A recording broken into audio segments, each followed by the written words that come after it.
In the collectibles world, we're currently in an era of free trendies. And nah, man, I didn't say that wrong.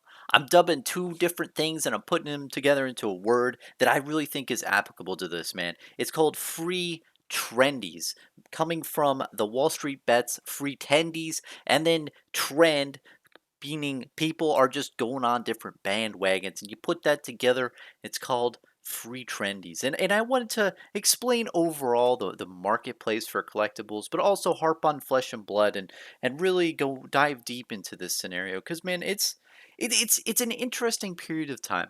I am happy because everything's going up. It is a Shangri-La moment for the collectibles world. Everyone's happy, and that's the great part of it. And I hate to be a Debbie Downer one way or another, but there is different aspects to this that people don't really want to discuss now, but they exist, man. And it's an era where everyone's happy. Like I said, the trading card game companies are happy because people want to buy as much of their products as possible. It's great for the stores because the stores are making money hand over fist with anything they buy. They can't go wrong. And then it's great for the consumers because whatever they buy, it seems like it's going up in price and everyone's happy. But I'll tell you, man, like any era, in any type of marketplace or in life, like it's gonna come to an end. All things fall apart. And I know that's a downer. So I think the more positive way is saying, I'm gonna enjoy it while it lasts. I'm really happy that everything's going up at this current time. It seems that, across the world with all the collectibles, you have the, Magic the Gathering, Pokemon world, Flesh and Blood, everything is going up. Yu-Gi-Oh, all this stuff. Overall, across the board, everything's going up. And, it's good in a way because if you are like me and you're in the collectible world, my backstory, I've only been in the collectible world for maybe the last 5 years that I've been buying collectibles. I started out watching Rudy from Alpha Investments, watched a lot of his videos, got interested, dabbled here and there. In the last year or so, I've gotten a little bit more putting money into different things that I like and that I want to collect. But overall, this is pretty new to me. I'm going to admit.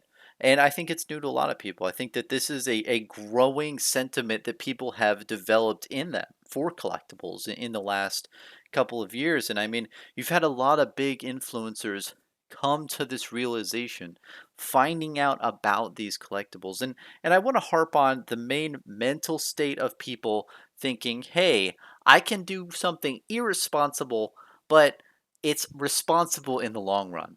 That is the main mindset I think that people have developed and people have gone accustomed to. And I want to point out another fellow YouTuber, Logan Paul. And man, I don't watch Logan Paul that much at all. Man, I just watched like a couple of his videos, and one of them really had a really cool verbiage. In one of his videos, he said, yo man, I want to buy a Pokemon card because I'm done buying Lambos. Lambos depreciate and they lose their value, and whereas collectibles and Pokemon cards hold their value and can appreciate in value over the long run. And it kind of sounded like he read that on Wikipedia, like he read the verbiage of the definition he was saying, and then but you could really just hear it in his voice that he's like, "Yo, I can be irresponsible and spend 100 grand on a Pokemon card." But also, it can go up in value in the next 10 years, and it's a responsible thing to do at the same time. And it just clicked in his mind, and I think that that is the click that a lot of people have had in their mind. They're saying that it's kind of like a justification. It's like, I'm spending $1,000 on trading cards, and it's like, if you think about that on paper, right? And no pun intended, if you think about that on paper, just saying that word, I'm spending $1,000 on trading cards, it sounds ridiculous. But then when you say it in the context of, I'm spending $1,000 on trading cards as a long term investment because I think they're going to appreciate because it's happened in the past and here's all this stuff, it sounds more believable. And that is kind of what people, their mindsets are realizing that fact. They're getting woke to the fact that collectibles can be an investment. And that is a big deal. But the thing is, it's also hard because I think that not all collectibles are as collectible as we might think. And I really want to, go into that vibe too. So the main sentiment over free trendies, right, is everybody just has this mindset of I can just buy whatever I want. I can feel good and I can just buy the things and they're gonna go up in value long term. And That could be true. People can get dumb and get lucky and all this stuff, and that's great. But I think that the era has to come to an end, man. And I don't know when that's gonna be. I hope it lasts for the next 10 years. I hope, I hope long term that this era lasts for the longest possible time. I would love that, honestly. But what is gonna happen? What's the alternative? Are we gonna like not use our normal currency and convert to Pokemon and Yu-Gi-Oh and MTG cards, and when you go to the grocery store you're gonna be paying and trading cards? Like, it's not gonna be that. So if it's not gonna be that, something's gotta change. Especially with this new product, man. Especially with this new product. And I really want to point out that supply is the biggest part that makes a collectible. Because if you have a card or if you have boxes and you have a shitload of product, it doesn't matter how much demand you have. Over time, demand will decrease, or increase. You don't know. So if it does decrease drastically and you have a large supply of something, well, it's not going to be as collectible as people think, and that's the real thing that I'm scared about with a lot of different collectibles out there, and I've been it's been in the back of my mind as a collector for a while because you don't know the supply of a lot of things out there for Magic the Gathering and for a bunch of other trading card games. What's good about Flesh and Blood is they had the collector center, and they recently released the print runs for Welcome to Wrath, Arcane Rising, and Crucible War. We don't know the exact print runs on specific cards, but that will most likely come out soon. I'm just guessing there. But the good thing is we know how many the total number of cards were printed, and that's big because right now the game is not as popular as anything else. I mean, I think the Reddit group hit 4,000 users today, which was which was huge, or it's around that number. And that's huge for the game because I've been in it for the last like 6 months, and when I joined up, it was like 1,000 people. So that's a pretty large growth in a short period of time. But you have to realize, man, that other card games have big Reddit groups, and I'm just looking at Reddit, but I mean even Discord groups. I mean there's big groups out there that are in other trading card games that aren't in Flesh and Blood. So right now, if I'm analyzing Flesh and Blood with this mindset, I mean, I just think that the supply is extremely low compared to other games. And then the demand isn't really as there yet because you don't really have as many people into the game. And I think that really this era that we're in of free trendies is kind of the reason, man. I mean, when you have everything out there booming at the same time, Flesh and Blood doesn't really shine as bright as it should, man. Because the thing is, the real way that Flesh and Blood is going to shine is when we get into an era where things are dry, when things are dead, when products aren't selling as well. And here's what's going to happen: the things and the products out there that are overprinted and there's just tons of it and it's not as good of a product, they are not going to sell. And then people are going to get extremely burned on them. But with Flesh and Blood, it's really going to be great because people are actually, going to see, wow, this is selling really good at a bad period of time. It's like if you don't like me at my worst, you won't like me at your best, or whatever the heck that means. But what I'm saying is, when there's a bad period for trading cards, when there's a period where people don't really want to buy as much, I think Flesh and Blood will really shine above other games, especially with the profitability. Because right now it's hard because when you're a local game store, you're seeing everything go up in price. So when everything is going up in price, you really don't know what is your best, profit drivers, because everything's a profit driver. You could do whatever you want. You could pick random products and you're gonna win no matter what, it seems. From looking generally out there. But with Flesh and Blood, it kind of gets lost in that shuffle in this era. But what I'm telling you is, man, when there's an era where these things go down, I think it's going to really shine. Because when it's compared to other TCGs in an era where things aren't as hot, it's gonna be really big. And another key point too, man, is that this is an era where a lot of people are collecting. A lot of people are buying things to flip and hold and do whatever the heck they want.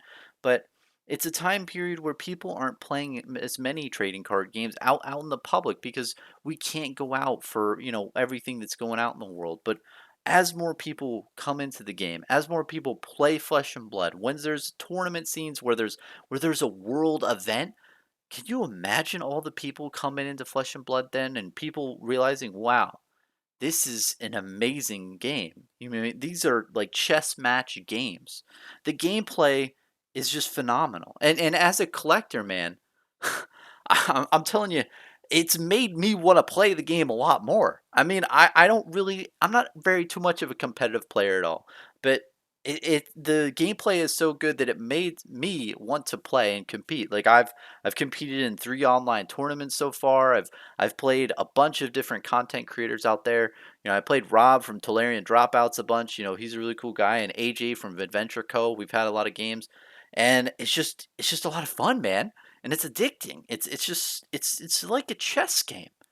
And once that is fully realized, I think that is going to be the beauty part of this game, and that's another thing that's going to shine above its competitors. And right now it's more of just collecting things because they're rare, but gameplay isn't really valued, I believe, at this current period of time. It's not really looked at or harped on for investing type purposes. And it, it's it is what it is. It's just the era we're in. But I just think that there's a lot of things that are good in this era because Flesh and Blood is thriving. I mean, before October 2020, I will say that, I think that this era for Flesh and Blood started around October 2020 when it was like the second market spike of Flesh and Blood.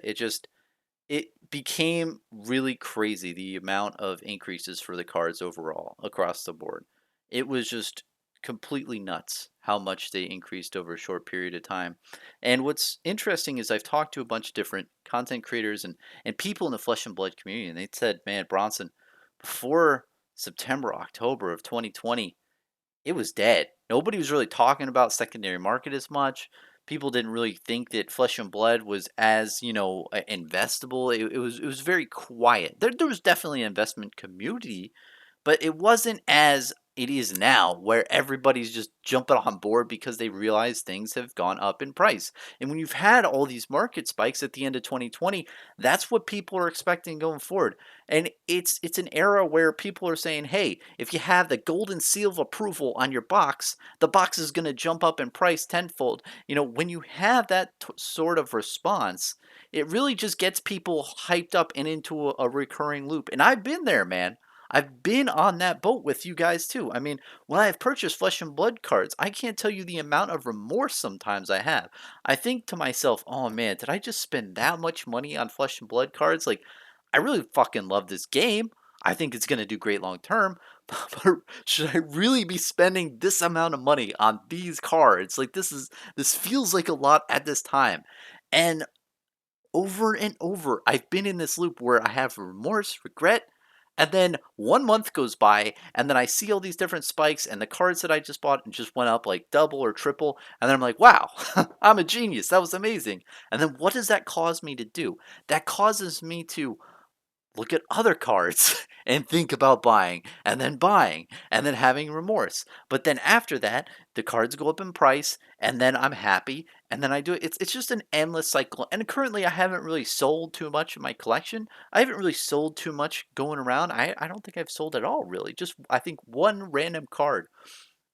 But eventually I'm gonna have to sell some stuff because I can't just keep buying. And I just want to say that that's kind of like my mindset through all this.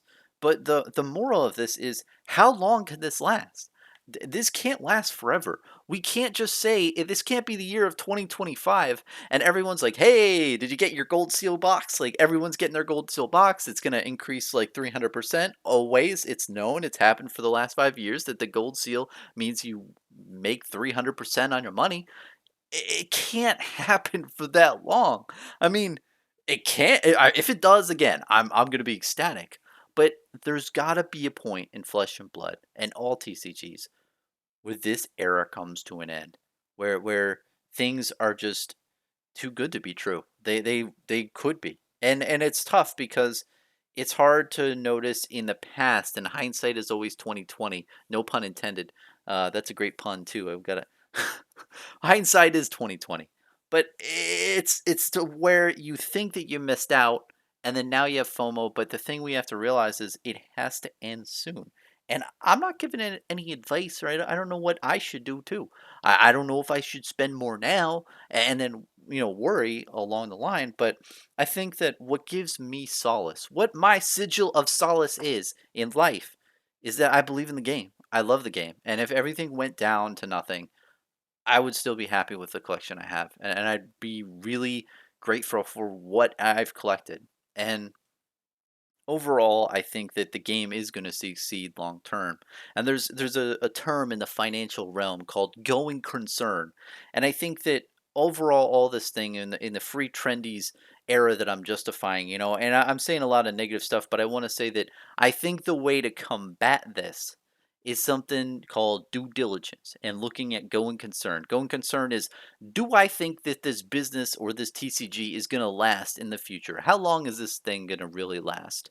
And doing your due diligence is important, because if you don't do that on different things that pop up, then you might be putting your money into stuff that really doesn't have as much, leg space to really just run and last a long term. Because producing a trading card game, it's a marathon, it's not a sprint. And what I mean by that is, for Flesh and Blood, right? I mean, the first thing I want to know is, can this company survive? And from what I've heard from, James White, and I've heard a lot of things from Legend Story Studios, they sound like they're doing fine in life. I mean, they're a small, close knit group of people. This is a startup company. This is not some big corporation where they have to hit goals and agendas and stuff. It's a small group of team who's close knit, that's happy. And when I hear that, it's good. That is what I want. I don't want a big team. I don't want a big corporate office, because that big corporate office, that costs money, man. That's a lot of overhead. That's a lot of overhead you have to make when you're selling trading cards. So knowing that is great. And then just by their guiding principles, man. If you read all the stuff in the pamphlets and the stuff of Flesh and Blood, James White and Legend Story Studios is, hey, we like the local game store. We want people to make connections. We want people to bond. We want people to come together and just have fun playing trading card games and make friendships and have great experiences. And we want the local game store to thrive, because they are the heart that beats in the local community for these games. And that's beautiful. That's absolutely magnificently beautiful. And it's that like kid who's untouched, who hasn't really had any life experiences the way that's what I feel. Who's just like very optimistic and is just very nice. It's like that Ted Lasso guy in that Ted Lasso show, just very positive and upbeat. That's what I feel is the vibes from Legend Story Studios. And that's perfect, man. And that's perfect. And here's the thing. It's easy to say those words. It's easy to just say, I want the local game store to succeed and all this stuff and blah blah blah and all this nice stuff. But I think what they have really going for them is they have a really good moral compass for the company. But they also have really good management. I mean, I've listened to a bunch of talks out there with James White. Any James White video that's ever produced on YouTube, I will watch every minute of it. I don't care if he makes like a 10-hour, live stream of him getting up in the morning and doing his daily routine. I will watch every freaking minute of that 10-hour thing if James White makes videos. I love to consume that content, because it's really interesting to hear from his perspective. Anyone at Legend Story Studios, let me put that out there. If any of them start making videos, I'm gonna watch every minute of that shit. But essentially, what I liked, especially in his last video where he talked about in a local game store conference, he literally only talked about accounting, and I love that. I mean, this guy is smart as heck. I mean, in the business realm, you'd think that a lot of marketing he would talk about or focus of all this stuff, and no, he's had 25 years in the industry of trading card game distribution, and he knows a thing or two, because he's been around the block. But not only that, he knows the specific accounting stuff, and I want to harp on that, because that's important. That's finances, man. And when you hear that, there's a person out there who's running a company and he's just all about finances, that's good, dude. That means that company is going to last a long period of time. And what's great is when you take everything about their company, just don't even look at the game, put the game to the side from them. Let's just look at their game, the company right here. We have a small group of people, very small, and then you have a CEO who's been in the industry for a long frickin' time, who has like a lot of accounting and finance experience, who knows how to run a company. And then not only that, you have a direction of the game that they're developing is only about what they want to do, and they have a story to tell. Their name of the company is called Legend Story Studios, guys. I don't know how many times I have to say it. Legend Story Studios. They have verbiage that they want to tell you. They want to build something for themselves and make it their own. And they're doing their own thing. So when you have that type of environment as a company, right? The going concern to me is very small. I think that they're going to be around for a very, very long time. I mean, even if they have to make print runs of 400,000 packs for each set coming up, I think that they're going to be fine. Will that print run keep going? No. Crew was, more than that, was 900,000 packs. I think that they are going to grow as a company, and as products get released, they're going to print more products.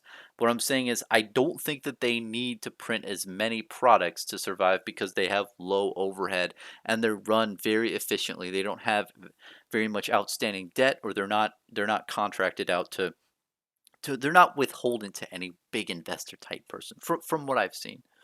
So when you have that along with a game that is highly competitive, and it's very like chess oriented, it just the gameplay is amazing. And if you haven't played the gameplay, please play a game. Dude, I am a collector. I'm not very good at the game. I lose more than I win, but I tell you, every game that I played is fun. And I've talked to Matt from the Fab Arsenal, man. I've seen Flesh and Blood say 100% great games, and it's true. They had that on their banners a lot of times, the beginning banners. It's 100% great games. It looks very weird. It looks very funky, but dude, it's so true. All the games are a ton of fun. So when you have a great game, and you have a a well managed company, and then you also have the lore and the artwork and all that going for it, you just have the perfect trifecta. And I know I'm drinking the most amount of Kool Aid for Flesh and Blood, and I'm extremely biased, but those are the type of due diligence that you can do with the company. I mean, look at how they're managed. Look at their CEO. How are they financed? What are they doing?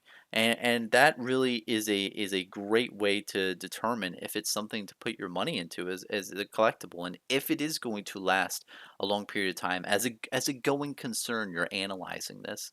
But other things, I want to talk about these new trading card games coming up, and there's the new one, MetaZoo, and there's a bunch of different stuff going on, and I have to tell you, I'm very ignorant to the facts of all these things, and I don't really know too much about them. But I think that there is a that feeling, like I said in the beginning, of free trendies, where people are saying, "Yo, I want to get on the boat, and I want to, grab this stuff. Wait a couple of months, flip it later, profit, do it again." And it's this whole mentality of it. And I'm not saying it's wrong. It's smart, and if it's working for people, that's great. But how long can it last, man? And how many other TCGs are coming along that are going to see the success of Flesh and Blood and other card games and think the same thing? I mean, the biggest takeaway that I would take away if I was producing a trading card game is like, whoa, I can make the supply. Wait. You told me I can make a trading card game and reduce the supply and increase the price, and people will buy it because they see the lack of supply? That's what's happening. And I think that we're gonna see a lot more pop up around there, and I don't know if they're going to be good. I don't know, and MetaZoo seems interesting. It seems a lot of people are interested in it. There's a bunch of other random ones, the Force of Wills, and you've got all these different ones, and who knows what's going to be the long term effects of these. I mean, I guess the interesting thing is just figuring out what they are going to do in the long run, and figuring out where they're going to turn, because when you're analyzing these things, it's very interesting. I just don't know if they're really going to last, and when they do hit an era, when there is an era switch of free trendies to you know this era of desert money where nobody wants to spend anything on collectibles. Everybody's just trying to sell, and there's not as many buy orders. What's going to happen to the collectible market for a lot of these games? And I think it just ultimately goes down to supply and demand. I mean, if you don't have a low supply of a product and the demand decreases drastically, it's going to lower the price a lot because why would you want something that's not having a low supply? It's not very collectible then. And a lot of companies don't produce those numbers. A lot of companies don't put out, like with Pokemon especially, and with all these cards, it's like, how collectible are these? If you have some, rainbow foil Pikachu, and I know rainbow foiling isn't foiling of Pokemon cards, but hear me out, man. If you have a rainbow foil Pikachu and you think you're hot shit, but then you realize that, there's 100,000 other people who have that same card in their collection, well, that thing isn't as valuable as you might think. You might see the shininess and the coolness of it, but it's not as valuable because there's not supply. I don't care if there's a lot of demand. I mean, that is the other side of the equation. There could be high demand, but at the end of the day, it doesn't make me feel good as a collector when I know that there's a lot of other people who have that out there and it's not as rare. I mean, it might say mega ultra crazy rare, but if there's 100,000 of them out there, I mean, that's not very, uh, very rare in my opinion. So it's just it's just fascinating, and I think that that's the main thing that Flesh and Blood is going to have with the collectability of it, especially with the Arcane Rising, Welcome to Wrath, and Crucible War first edition stuff. It's very rare. I mean, the print runs are out there. We know exactly how much of stuff is out there, and currently with the amount of people in Flesh and Blood now, there's really not enough to go around. What's insane is this is just the bedrock. This is the beginning inning of this game of its life cycle, and in the future, I mean, if it just gains a ton more amount of players and just people interested in the game collecting it, the current prices could look crazy low, in the next couple of years, and I think that's why the prices will maintain. It's just you just have a low amount out there, and the people who have them, that this is the most important part. The amount of people who have all these cards, there's not that many of them. I don't think that a lot. There's a print run, right? Of what, I don't know. You have the 40,000 packs, but how many of those cards that currently exist are out there into certain people? I mean, it's not that many. What do I mean about that is I think there's certain individuals out there. Well, I'm 100% positive there's certain individuals out there who own like 10% of the print run and 5% of the print run here and 7% of the print run here. So if 100 people, right? If the top 100%, 100 people who own Flesh and Blood, Welcome to Wrath, let's say, right, Alpha, are like, own 95% of the product. That is a big portion and a big chunk of the product in a small amount of people's hands. And I definitely think that that's the case. I definitely think that that's the type of thing, because back in the day in 2020, back in my day, 6 months ago, man, as I say a lot, like, there were people in the market who just kept gobbling up stuff because they believed in the game. They believed in long term thing of this, and there's a lot of people who just had paper hands that were like, "Yo, I'm out. I'm making my 100%. I'm out." And, I bought this booster box for $100. I got a cold foil card. I got I got a cold foil tectonic plating. I'm selling for $150. I'm out.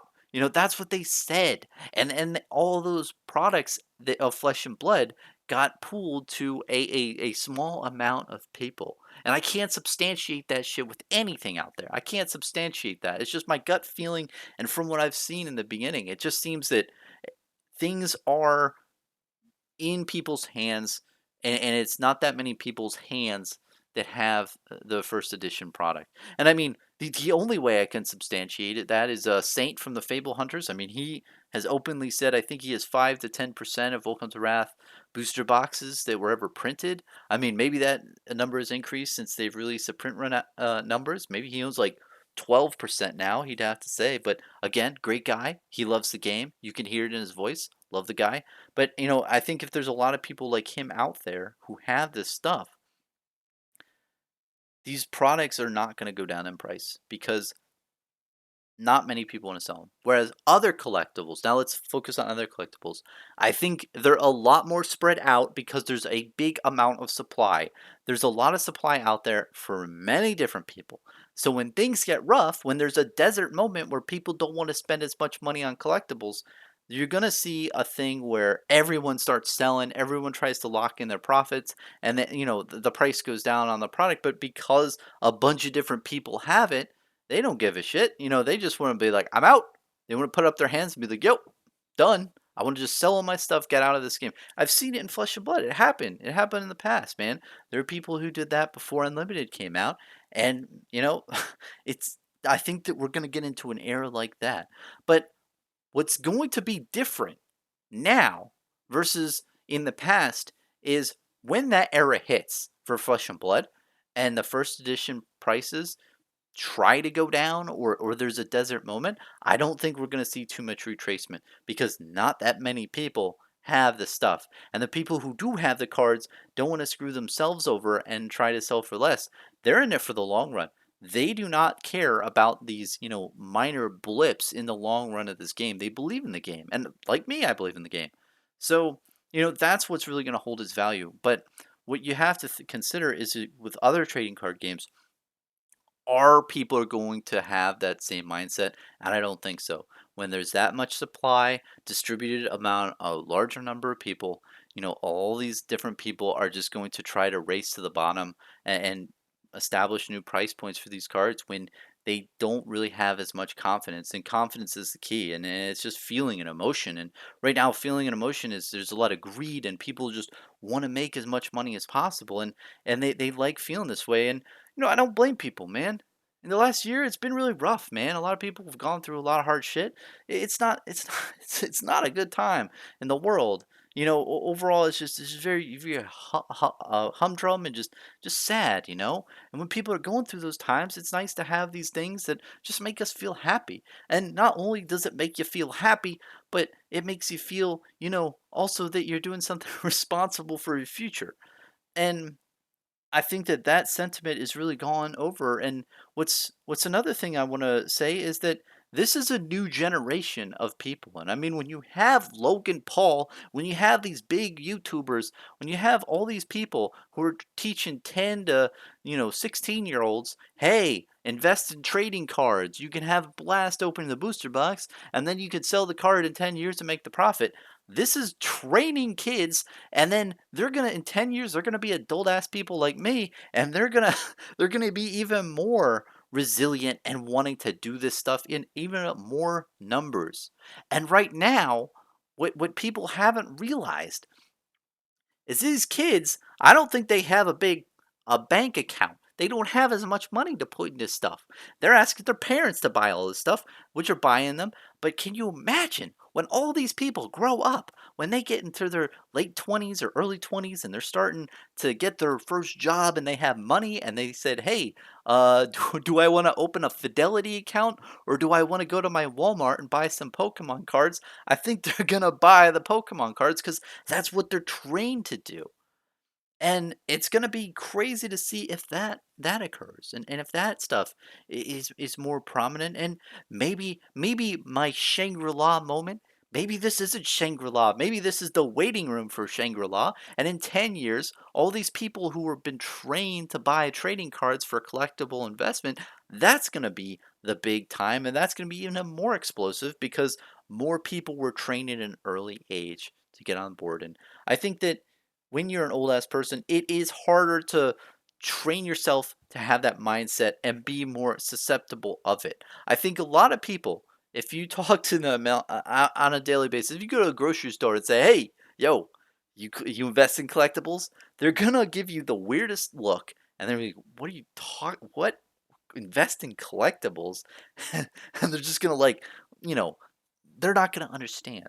And that mindset is because they haven't been predisposed to that at an early age, and it hasn't really dawned on them that that's a thing. But as it becomes more and more socially acceptable, that is another alternative that we could see. There could be an era where people just realize that this stuff is gold. And not only that, but it's a thing that you can put your money into, have fun, and get money in the long run. But I don't know. There's multiple ways this whole thing could play out. That's the happy version. But the version I like to say is I think that we're going to see an exodus. We're gonna see people's mind changes, and this era we're in, free trendies. It's nice. It's great. I love it. I remember 2016 or 2017. MTG was going through some rough patches. There's not too many people happy in the world of trading card collectibles. Things were going down, and people either had to hold or dump all their stuff. And it was it was tough hearing some videos out there, and it wasn't as flashy and exciting. It was really more dull. And I think that overall, man, to more wrap this up, I think that this is a great era we're in, and I'm really happy to see that Flesh and Blood is exploding. And I'll tell you, when I first got into the game, there was monetary things happening on the secondary market, but I was worried. I didn't know if this game was gonna last. I had my doubts. I had different things that I thought in my mind, like, oh, like, are different things gonna happen, and this game isn't gonna succeed. But from what I've seen, man, they've just gotten so much clout. They've got so much stuff going for them. Not only are they a great company and producing a great game, but they got Channel Fireball on very early. I mean, recently they got frickin' Star City Games, a store that only sells Magic the Gathering cards to hold Flesh and Blood products. And that, like, they've just done so much, and I'm sure in the next couple months we're gonna hear even more big news. But I'm not worried as much anymore. It just seems is very real thing. But I think that overall, the era that we're in is great for the game because people are making money hand over fist. But I think that once we get out of this era, once there's a slump in the market, once people get fearful and like just worried about the game, you will see people on Reddit, a bunch of places, just put up their hands, say, "Hey, this is a picture I just took on my iPhone of my whole collection. I'm out of the game. I want 5 grand for all my stuff. Take it or leave it. Tell me what to do." I think that we're gonna eventually see some sort of era like that in everything. I mean, across the board. I mean, that's gonna eventually happen, and that's not very astute of me. That's not very I'm not saying anything groundbreaking here. I'm just a normal guy in a normal room. But it's kind of where we're at because we're just at such a high right now. We're at such a high that it's eventually got to come down. But what's going to be great about Flesh and Blood is that the first edition cards with the Welcome to Wrath and Arcane Rising especially, I don't see anything going retracing too much. I mean, if you see that a small amount of people have the cards, whereas with other trading card games, you don't have as much people who are or a small amount of users who have most of the stuff. I mean, especially except for the reserve list and all the old vintage cards of Magic the Gathering, that's in a small group of people's hands. That's why that stuff doesn't retrace as much because people have the stuff. But when you're talking about news cards, like when you think of like Jace the Mind Sculptor, like I don't know how many of those exist, and that scares me.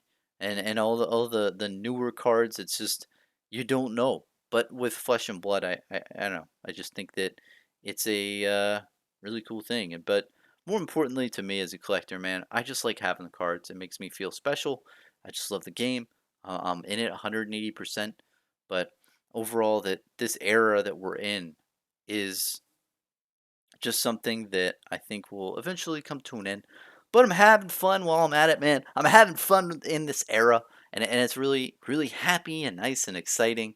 But there's only so many times that golden seal can be something, and maybe it will still be something in the future, and I hope it is. I really hope so. I hope we're in the year 2025 and I'm like, I can't believe it. That golden seal is still 300% profit on my box. I'm a happy camper. I still want free trendies, for the last for the last 4 years I've been getting them.